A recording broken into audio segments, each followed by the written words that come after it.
the malevolent melody. The secrets of the haunted frying pan. In the heart of an affluent neighborhood, Shalini's luxurious house stood as a silent witness to the turbulent events that unfolded within its opulent walls. The tragedy began when Shalini, driven to the brink by years of domestic violence at the hands of her cruel husband, David, took matters into her own hands, ending his life with a frying pan. Despite the neighbors' collective testimony of David's brutality, Shalini found herself behind bars. However, justice took an unexpected turn as a thorough investigation revealed the depths of David's malevolence. The court, recognizing Shalini as a victim of domestic violence, released her from custody. The vindication was short-lived, for a sinister twist awaited her. Days after her release, a foul stench emanated from Shalini's house, drawing the attention of concerned neighbors. The police, acting on the tip, forced their way into the seemingly empty residence. To their horror, they discovered Shalini's lifeless body in the kitchen, her face grotesquely mashed, a haunting echo of the violence she endured. Months passed, and the house remained a chilling reminder of tragedy. With no heirs to inherit the estate, David's cousin Rachel arrived to claim the valuable possessions left behind. However, she too met a grisly end, mirroring Shalini's fate. The pattern continued with Rachel's brother, Rick, falling victim to the malevolent force that seemed to haunt the house. The unexplained deaths cast a pall over the once majestic residence. Frustrated by the lack of progress, Officer Maria turned to Dr. Suzanne, a renowned paranormal investigator, in a desperate bid for answers. Suzanne, known for her expertise in unraveling supernatural mysteries, accepted the challenge. Upon entering the house, Suzanne and her team, Jack, Sonny, Rex, Ronnie, and Sydney, were met with an immediate sense of foreboding. The atmosphere within seemed to thicken with a palpable malevolence. Despite initial skepticism from some team members, the paranormal investigator pressed on. In the following days, strange occurrences unfolded.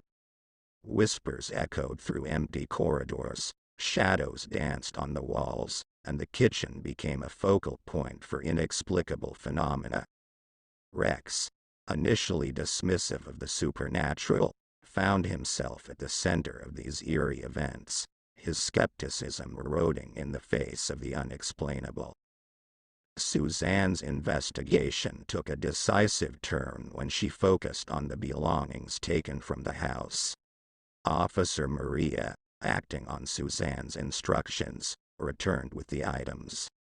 The paranormal investigator meticulously examined each object, sensing a dark energy attached to one specific item: the frying pan used by Shalini in her desperate act of self-defense. With newfound clarity, Suzanne delved into the history of David's cruelty in the ensuing tragic events. It became evident that his malevolent spirit lingered, anchored to the very frying pan that had been both the instrument of his demise and the catalyst for the subsequent deaths. The paranormal investigator realized that the spirit sought vengeance, its rage transcending the boundaries between life and death. Undeterred, Suzanne devised a plan to communicate with the vengeful spirit. Armed with her knowledge and the support of her team, she confronted the supernatural entity. Tensions rose as Suzanne uncovered the tormented history and sought to understand the motivations behind the haunting. In a climactic moment, Suzanne performed a ritual to release David's spirit from its malevolent grip on the frying pan. The atmosphere in the house shifted, an otherworldly calm replacing the once oppressive energy. The tortured spirits of Shalini, Rachel, and the others found peace, their souls released from the vengeful grip of David's malevolence. As dawn broke, Suzanne emerged from the house with a sense of accomplishment. Officer Maria returned to find a transformed residence, its dark history exorcised by the determined efforts of Dr. Suzanne and her team. The chilling horror story concluded with the revelation that the frying pan, an unexpected vessel for supernatural vengeance, had been the source of the malevolent force, ultimately leading to resolution for the tortured spirits and closure for the once haunted house. Then, with the malevolent force finally expelled from the once haunted house, a serene calm settled upon Cellini's residence. The neighbors, who had lived in the shadow of tragedy, began to feel a collective sigh of relief as the oppressive atmosphere lifted. The mansion, once tainted by darkness, now stood as a symbol of redemption, its halls echoing with the distant whispers of newfound peace. Dr. Suzanne and her team, having completed their paranormal investigation, shared a sense of closure and accomplishment. Yet, the chilling tale wasn't forgotten, as the community grappled with the revelations of domestic violence and supernatural vengeance that had unfolded within their midst. Officer Maria, grateful for Suzanne's expertise, documented the resolution of the case. The news of the paranormal investigation spread, leaving the neighborhood both fascinated and haunted by the lingering echoes of the macabre events. As time passed, the house underwent a transformation. New occupants cautiously moved in, unaware of its dark history. The once cursed rooms now echoed with the laughter of children and the warmth of a family determined to create a new narrative for the stately mansion. The tale of Cellini, David, and the vengeful spirit became a whispered legend among locals, shared during late-night gatherings and around flickering campfires. The story served as a cautionary reminder of the dangers hidden behind closed doors and the consequences that could transcend the boundaries of the living. Dr. Suzanne continued her work in the paranormal field, occasionally revisiting the memories of the haunted house. She penned a detailed account of the investigation, sharing her experiences and the lessons learned during those fateful days. The chilling horror story, now preserved in ink, became a cautionary tale for those who dared to explore the mysteries that lie beyond the veil of the mundane. The neighborhood gradually embraced a newfound sense of community, bound together by the shared ordeal and the resilience demonstrated in the face of supernatural adversity. The once dreaded house, now cleansed of its malevolent past, stood as a testament to the triumph of courage and understanding over the shadows that had threatened to consume it. And so, life moved forward, leaving behind the haunted whispers of the past. The tale of Cellini and the paranormal intervention that followed became a chapter in the collective memory of the community, a chapter marked by tragedy, redemption, and the enduring resilience of the human spirit. The chilling tale took an eerie turn as Dr. Suzanne delved into the origins of the haunted frying pan. The kitchen, once a mundane space, became the epicenter of a supernatural mystery that connected David's malevolent spirit to an unsuspecting object. Suzanne, guided by an unrelenting curiosity, revisited the details of that fateful night when Cellini defended herself with the frying pan. It was here, she believed, that the connection between David's spirit and the kitchen utensil had been forged. In her meticulous investigation, Suzanne uncovered a series of rituals performed by David during his darker days. David, delving into forbidden realms, sought a way to extend his influence beyond the realms of the living. He had performed a malevolent ceremony, infusing the very object used in his demise with his own vengeful essence. As Suzanne pieced together the events, a vivid image emerged. David, consumed by anger and a thirst for control, had channeled his malevolence into the frying pan during a dark ritual. The act had inadvertently bound his spirit to the object, creating a malevolent conduit through which his influence could persist even in death. The haunted frying pan, once an everyday item, now bore the weight of David's tormented soul. Its surface, seemingly innocuous, held the residual energy of his rage and suffering. As Shalini used the pan in self-defense, the malevolent connection intensified, unwittingly linking her to the supernatural force that would eventually claim her life. Suzanne, armed with this revelation, approached the kitchen with a mix of caution and determination. The haunted frying pan rested on the countertop, seemingly innocuous yet brimming with an ominous energy. She sensed the residual echoes of David's dark ritual, a spectral residue that clung to the object. In a carefully orchestrated ceremony, Suzanne sought to sever the link between David's spirit and the frying pan. Through chants, symbols, and the collective energy of her team, she aimed to break the malevolent bond that had persisted for far too long. As the ritual unfolded, the atmosphere in the kitchen shifted. An otherworldly glow emanated from the frying pan, and a spectral figure resembling David materialized briefly. The room echoed with whispers, and the team, including Rex, felt an unexplained chill in the air. In a climactic moment, Suzanne spoke words of release, urging David's spirit to let go of the vessel that bound him to the mortal realm. The haunted frying pan, its surface aglow, seemed to resist before succumbing to the forces at play.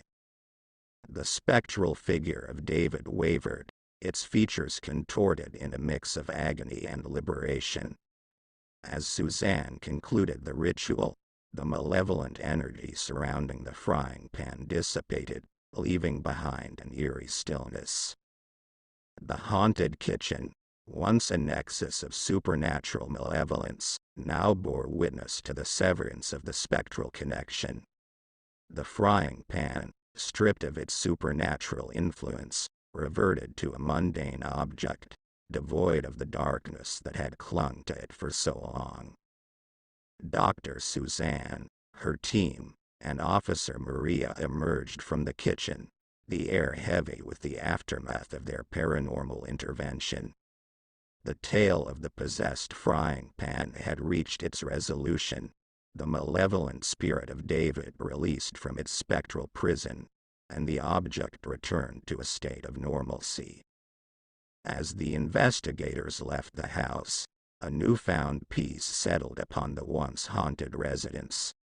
The chilling horror story had come full circle, revealing the intricate ties between the supernatural and the mundane, and offering closure to the spirits that had been trapped in the grip of a malevolent past.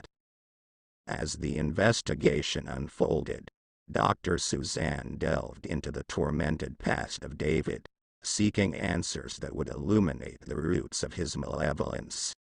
In a dimly lit room, Suzanne sat down with Officer Maria, their surroundings reflecting the gravity of the conversation. "Maria," Suzanne began, her tone somber yet resolute, "to understand the malevolent nature of David, we must unravel the darkness that shrouded his early years." Suzanne recounted the tale of David's troubled childhood, a narrative obscured by the shadows of neglect and abuse. Born into a fractured family, David had experienced a tumultuous upbringing. His parents, engulfed in their own struggles, had little love to spare for their son. The echoes of harsh words and the cold silence that enveloped his home became the haunting melody of his formative years. As Suzanne painted the picture of David's youth, Maria's expression shifted from skepticism to empathy. The traumatic events of David's early life had sown the seeds of cruelty within him, nurturing a malevolence that would later manifest in his relationships. Maria, David's cruelty was a learned behavior, Suzanne continued. He internalized the pain inflicted upon him and, tragically, perpetuated that cycle of abuse in his adult life. The tragedy doesn't justify his actions, but it helps us comprehend the origins of his darkness. The room seemed to absorb the weight of David's tragic history as Suzanne paused, allowing the revelations to sink in. Maria, now grappling with a newfound understanding, questioned, "Is there no redemption for such a tormented soul?" Suzanne nodded, her eyes reflecting both compassion and conviction. "There's always a chance for redemption, but David's spirit became trapped in a cycle of vengeance. It was fueled by the unresolved pain and anger that lingered within him. Our task now is not just to free the trapped spirits but also to break the cycle that binds them." Together, Suzanne and Maria embarked on a journey to confront the lingering spirit of David, acknowledging the pain that had defined his existence. Through rituals and communication, Suzanne aimed to release David from the shackles of his past, offering a chance for the tormented soul to find peace. In their pursuit of resolution, Suzanne and Maria faced the unsettling manifestations within the haunted house. The connection between David's past and the malevolent force haunting the frying pan became clearer, reinforcing the need for a compassionate approach to break the chains that bound his spirit. As the paranormal investigator and the police officer navigated the intricacies of David's troubled history, they discovered that compassion and understanding could be powerful tools against the supernatural forces that sought retribution.